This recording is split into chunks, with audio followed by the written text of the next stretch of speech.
Good morning, free folk. It's Wednesday, and today we have the Fed meeting at 2 o'clock.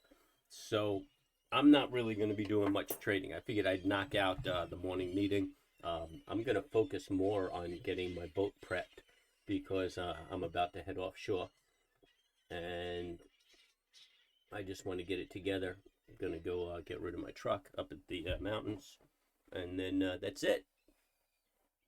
I'm setting sail. I should be able to continue my streaming program. It'll be intermittent, but that's nothing new for this channel. So you guys hit the subscribe and hit the bell so you know when I'm dropping stuff, and hit the like because it goes a long way in my algorithms. But to get started here, we're looking at the S&P futures, and it is 7:30 right now, so it's kind of early, but it looks like it's putting in a trend reversal over here. This is a daily bar, but really we don't get an up move until we make a new high. We may be making a new low. I don't really know what to expect from today. If we turn around and trade down, which has been the case.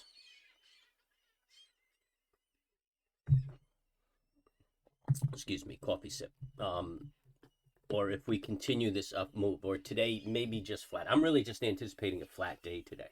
But this is what we're going to watch right here. We're going to watch to see if we make a higher low, right? This being our low. Right now we have a higher low, and we would have to break this high to really consider it a trend reversal. 2 or 3 bars up, and we could say this is a higher low, and that would signify a consolidation.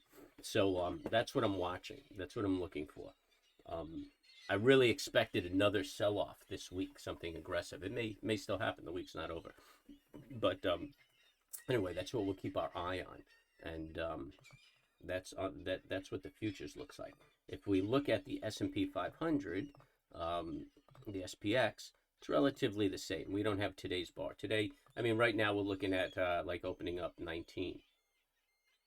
So we are. So you're talking about 69. Yeah, that's not bad. Opening up where we opened yesterday. And we'll see if we make a move up. Maybe we're making a higher low. That would indicate that the trend, I mean, initially the trend could be going into consolidation, and then if it breaks this high, the trend could be reversing, or that's the first reverse right there. So that's what we keep an eye out. If we break this, we obviously look for a higher high, higher low, higher high, higher low, and then the trend will turn around. I mean, we've been down here for quite some time, man. I mean, almost a month already. We've been lingering around down here, but a lot of uncertainty. That's what's causing it. So that's what we're going to keep an eye out for. Excuse me. As far as today, I don't think there's really much going on. You can see we have this trend line. This is an old trend line, and it was this upward trend, and a break of this trend was an entry. But now it's come back and tested that trend line, and it's been pretty good. I mean, it broke below a little, overextended, then came back, closed above that trend line. So that we can call that a last kiss. That might be the last kiss for the down move, and then up it goes. So we'll keep an eye out for that. The 10-year. We're going to look at the 10-year on the daily to get the feel. And it feels like a divergence. I mean, I know that this momentum is still in a bullish trend, but this is much more aggressive a move than this. So we did have that pullback off of that high, which is kind of an interesting shooting star right there. It was just flat for that day, which that's the day that New York was closed due to Columbus Day. But that's a pretty good pullback. It's built a lot of support in here, but I'm expecting it to come down around this area here. I gotta stop grabbing that. Come down around this area here. So 13s, low 14s. It's quite a move. But that could be an exposure down the road also. So we'll just have to keep an eye on it. It is overextended, though. I bet it'll come down to at least 1550 or so. Maybe consolidate around there before it makes another aggressive move. Apple, just getting a little beat up right now, basically with the interest rates. Really, you want to kind of figure a low and buy this thing. I mean, I don't know if you're going to see it in the 30s. Looks like it's also doing a trend reversal, kind of playing with the market. I think I'd hold out and try to buy it down around the 39. Well, for the $2, I mean, on $141 security. As an investment, it's kind of silly to wait around. I mean, if you wanted to buy it here, you can go ahead. But if you wanted to try to get fancy, maybe take half here and see if you could buy it a little cheap around 38, 39. I mean, yeah, you know, Apple's just a buy and hold, in my opinion. They're going to be around a long time. Amazon, not an investment stock, trading stock. I'm not really looking to trade it right now. Good consolidation on the 60. If you wanted an entry for today, the 32 breaking 32.67 is an entry. You can call this a double bottom if it breaks above that. It's very volatile, but if you want to get aggressive, if it breaks above the 54.15, you could take that. ARC. A lot of smart people shorting this, so I'm not going to be a contrarian, but they've been doing it for quite some time.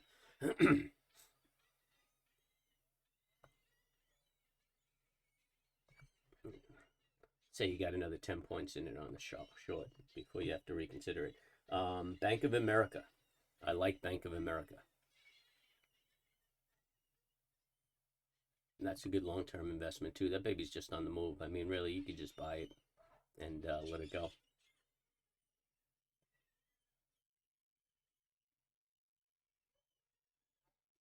Actually, I like it here.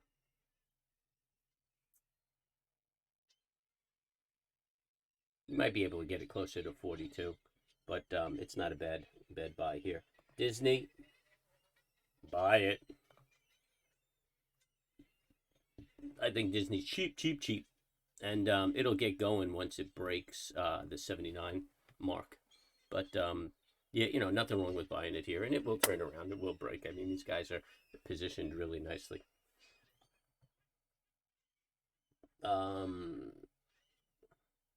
This is the Palladium ETF that I was talking about. Just keep buying that on dips, or at least that's what I would do. Just keep buying that on dips.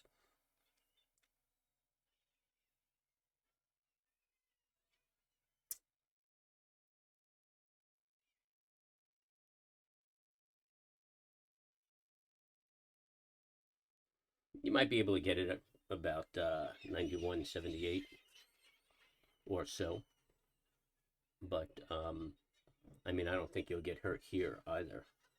You know, down here, I mean, look how high this baby's been, and it's just out of flavor right now. And those 80s would have been sweet. That would have been sweet. What day is that? I didn't catch it on that day. 9:20, not too long ago.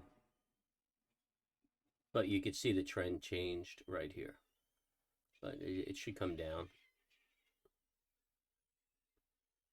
You can probably get it close to 92, 91, somewhere around there. But just buy it on dips. That automobile industry picks up again. That palladium's going to rip. You know, China is backing off a little bit, so a lot of commodities are coming down.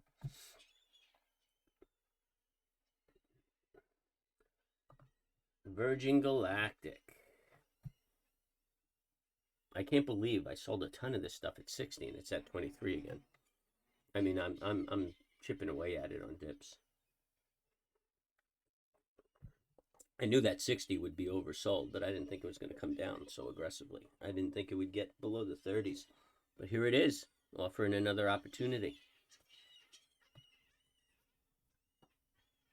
I wonder if we'll see the teens again. I have my position right now, and I'm keeping cash on the side. And I'll tell you what, if it breaks below 20, I'm definitely buying it again. TBT, that's how you could play the interest rates. If the interest rates rise, bond prices drop, and TBT is a short on bond prices. It's an ETF that is a short on bond prices, and easily 10 points in this thing over the next year and a half, in my honest opinion. So I'm putting that away too. This is a pretty good price. You might be able to get it 30 cents cheaper. I wouldn't go crazy for that. Tesla, I'm not going to look at. Viacom, I like it. I like it down here. I think it's a $62 stock, so I own it down here. I'm already positioned. If anybody wanted to find some guidance on it, you could stay bullish breaking that line. I mean, if it goes below that line, I'm not unloading my piece. I'm pretty confident it's going to do all right. Verizon, tried and true.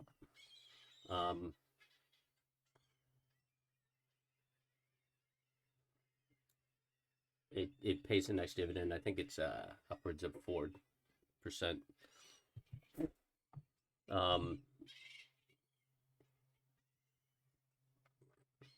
Yeah, this is a good place to buy it. This is pretty cheap for Verizon. I mean, it doesn't move that much, but this is definitely an aggressive move down, and that's just a good place to get it, paying that nice dividend. And they're not known for cutting. And XOM is another one, pays a 6% dividend. I like the stock. I buy it between 50 and 65. It usually goes up to about 70. It pays dividends of roughly 6%. And that's the only reason why I buy it. And I do believe they'll be around. They're sticking around. And this is all silly stuff. I'm not going to look at it. I just like to look at AMC and see where it's going. But if anybody wants me to look at something, then, leave me a comment, shoot me a text or an email, or visit me during the live stream and let me know, and I'm happy to do it. But if nobody's requesting, I'm not going through all of that silly stuff. AMC. All right, we got our infinite hang in there line. Whoops. That sucks.